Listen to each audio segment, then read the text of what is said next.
La promotion de l'excellence prônée par le CTRI depuis le coup de grâce le 30 août 2023, après le résultat tronqué des élections générales du 26 août dernier, fait grand bruit dans le secteur éducatif, ayant pour menu critères d'attribution des bourses au premier et second cycle. C'est dans ce cadre que notre rédaction s'est rendue dans 2 établissements au 5e arrondissement de la commune de Libreville pour une enquête. La bourse a toujours été un stimulant qui booste les apprenants à se surpasser, à se dépasser. Et je commencerai par regarder ce qui est en train d'être fait ces derniers jours, les revendications à gauche et à droite, les marches qui veulent se faire. J'espère qu'il n'y a pas une main noire derrière, parce qu'on n'a pas vu ces manifestations il y a plusieurs années avant que le CTRI ne vienne faire son coup de salut national. Alors qu'on aurait pu, justement, commencer par créer sur l'ancien régime qui nous a emmenés à cette situation. Aujourd'hui, le CTRI est mis en place et s'attaque à beaucoup de chantiers. Et parmi ces mesures, il y a l'octroi de la bourse, sinon le fait de ramener la bourse qui avait été suspendue. En ce qui concerne maintenant les critères de cette bourse, qui veulent que au premier cycle, on ait 12 de moyenne et qu'au second cycle, on ait 11 de moyenne.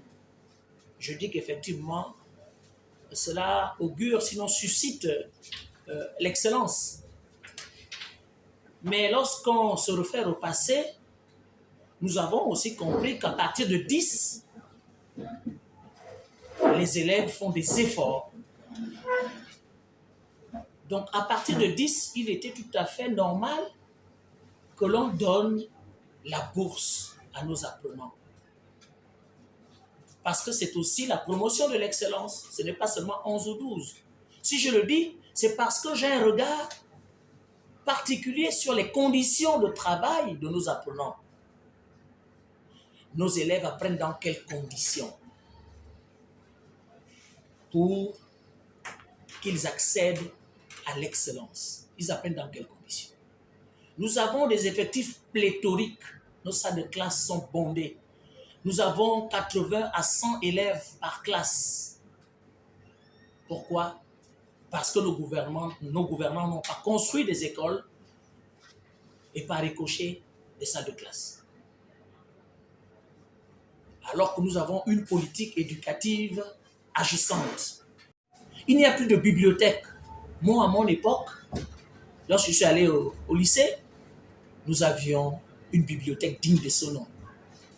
Il y a certes des cyber, mais est-ce que tous les parents ont des moyens d'envoyer leurs enfants dans les cyber faire des recherches ou pour être connectés régulièrement ou pour avoir un Wi-Fi à la maison? Non. Dans ces mêmes établissements, nos établissements, nous n'avons pas des toilettes dignes de ce nom. Les enfants peuvent vouloir aller aux besoins, mais qu'est-ce qu'ils vont faire? Ils vont garder ces besoins-là, être mal à l'aise jusqu'à la fin des cours, ou ils vont les faire dans la nature, à partir ou même au sein de l'établissement.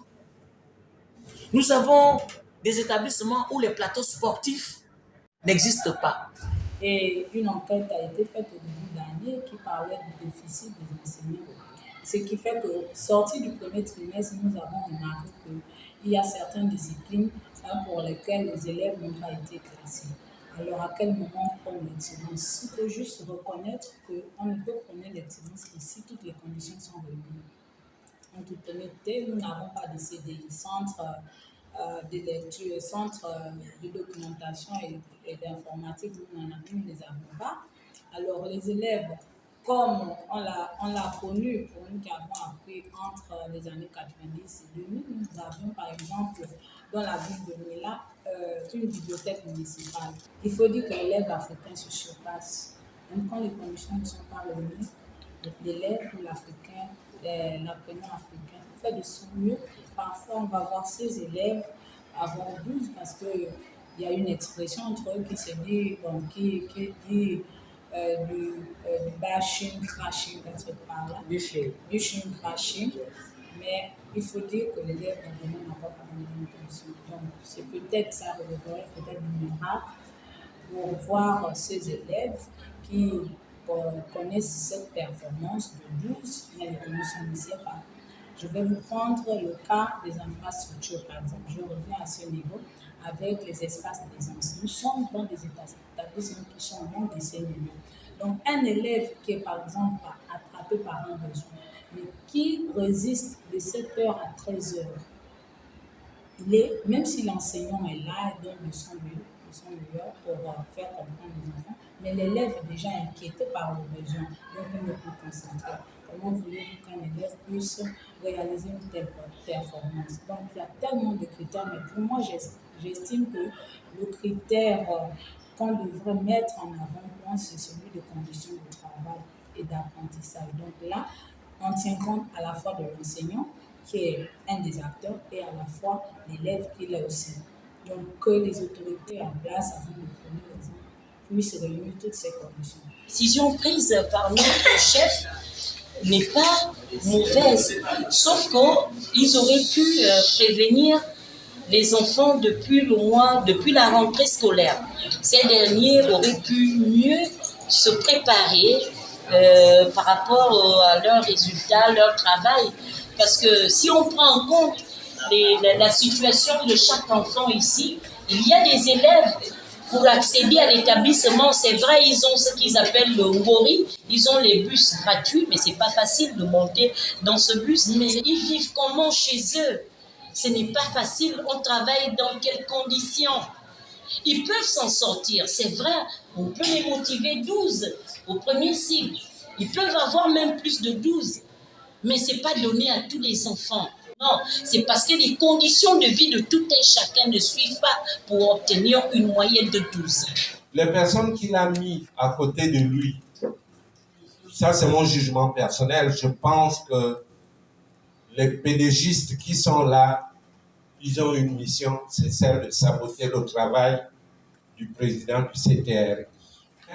Nous ne comprenons pas que dans une nation, l'éducation ne soit pas une priorité pour le ministre de l'Éducation nationale et pour les membres du gouvernement. Parce que si on veut parler de l'excellence, par exemple, juste un sujet, si on veut parler de l'excellence pour donner des bourses, pour permettre à ces enfants qui sont excellents de pouvoir évoluer, mais si l'éducation nationale n'est pas holistique, alors ça va se passer comment? Celui qui se trouve au fin fond de Meba, là-bas, dans une école où le toit a sauté et il y a des bœufs qui viennent boire de l'eau dans la rivière où les enfants vont boire de l'eau. Comment voulez-vous que ces enfants puissent être des excellents demain pour avoir 12 de moyenne et obtenir leur bourse? Impossible. Après les avis et éclairages de Thierry Ondo Assumo, Andrea Ghislaine Bigot, Avom Suzy et un leader syndical du secteur éducatif, le surveillant général du CS Raymond Boka, sans filtre, sans langue de bois, n'a pas hésité à inviter les élèves à l'effort, sachant que d'autres élèves, dans les mêmes conditions, parviennent à avoir la moyenne exigée pour l'excellence. Moi, je ne suis pas contre la mesure qui a été prise. Moi, je me dis que c'est une mesure qui est normale, c'est une bonne mesure. Dans la mesure où nous voyons qu'aujourd'hui, d'abord, c'est vrai, il peut arriver. On voit que beaucoup d'élèves aujourd'hui, beaucoup d'enfants, nos enfants aujourd'hui, n'ont plus la motivation d'apprendre. Maintenant, quand on parle aujourd'hui de bourses, donc on peut parler passé. Ces problèmes de bourse, le gouvernement sortant je suppose, il faut le dire ainsi. Ils ont coupé les bourses. Il n'y a pas eu de grève, il n'y a pas eu de soulèvement, comme on le voit aujourd'hui là maintenant. Le CTI est venu, ils ont pris le pouvoir. Dieu merci. Et ils ont beaucoup d'intentions par rapport à notre pays. Si maintenant, aujourd'hui, ils ont décidé de remettre les bourses et avec des conditions comme cela a été établi, je pense qu'au moins de ma part, c'est encourageant. Parce qu'il faut amener l'enfant à travailler. La bourse ne permet pas à l'enfant d'aller en classe supérieure. Non. La bourse n'est qu'un stimulant. Hein? Vous voyez, non? C'est un stimulant. C'est un encouragement pour que nos enfants puissent apprendre. Mais sinon, mettre en tête que pour que l'enfant soit en classe supérieure, c'est la bourse. Non, la bourse ne peut pas aller en classe supérieure. Ce n'est qu'un moyen. Ce sont les choses qu'on donne aux enfants pour les encourager à travailler. Si l'enfant a son 10, il va en classe supérieure.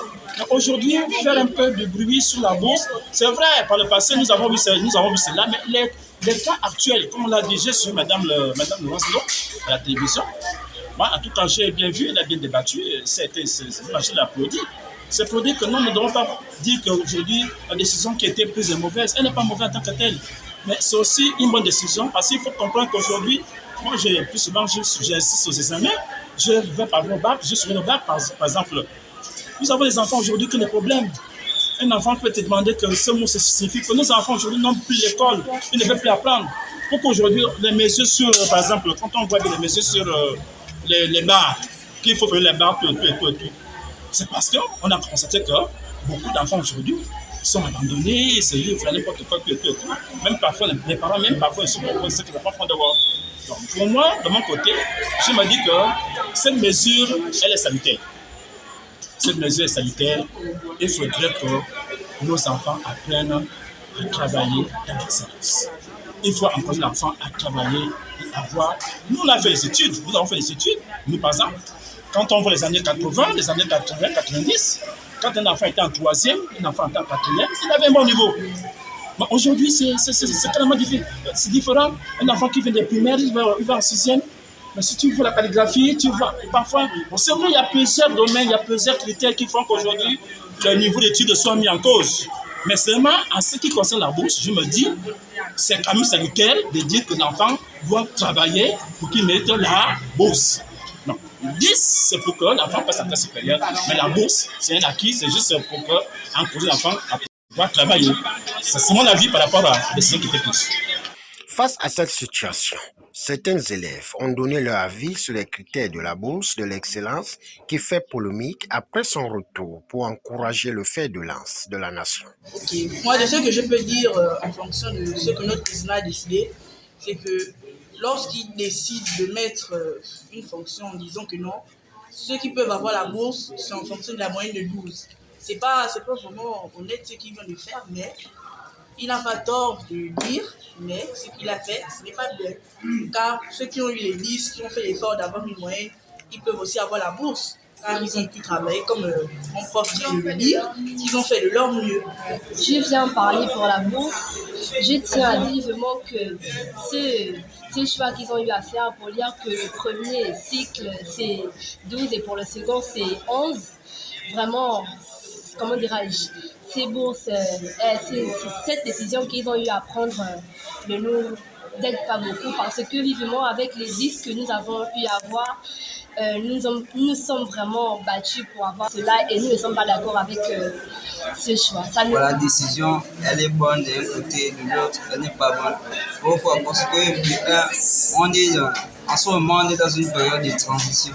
Donc les autorités de transition, en fait, c'est une transition de la restauration des institutions. En fait, donc on est dans un gabon de transition. Donc, les autorités ont trouvé mieux que nous puissions travailler en fait. Vu qu'au secondaire, la moyenne pour la bourse pour atteindre un 12 trimestriel. Bon, moi de mon côté, je trouve que la troisième pour avoir une moyenne de 12, ce n'est pas vraiment simple. Mais sinon, les autres classes, 6e, 5e, 4e, ça c'est le cas. Mais la troisième, vraiment, mes frères de la troisième, ils auront vraiment des difficultés pour avoir vraiment des moyens d'élèves à partir de 12. Pour la bourse au second cycle, on voit plus que pour avoir la moyenne de 11, c'est un peu difficile. Parce qu'il y a certaines classes qui n'ont pas la totalité des professeurs. Mais pour ceux qui ont la totalité des professeurs, ça peut se faire, avoir 11 et avoir la bourse trimestrielle. Mais est-ce que tous les élèves ont cette capacité-là d'avoir les 11 là? Bon, ça c'est une avis personnel. Bon, par contre, pour moi, il faut juste l'effort pour avoir 11. Mais si on se met à fond, on peut avoir cette bourse-là. Donc c'est juste un truc de travail. Si on peut travailler, on peut avoir la bourse. L'on se pose la question de savoir de quelle catégorie de bourse fixée par le décret 148 conformément à l'article 26 encadre le montant des bourses par catégorie. Au regard de tout ce qui précède, selon les explications des acteurs éducatifs et nos investigations, certains élèves ont pour certains 6 disciplines sur 12 pour manque d'enseignants, mais font des efforts d'obtenir une moyenne de 11 ou 12, tandis que ceux qui ont tous les professeurs ont juste 10 de moyenne, mais n'ont pas de bourse.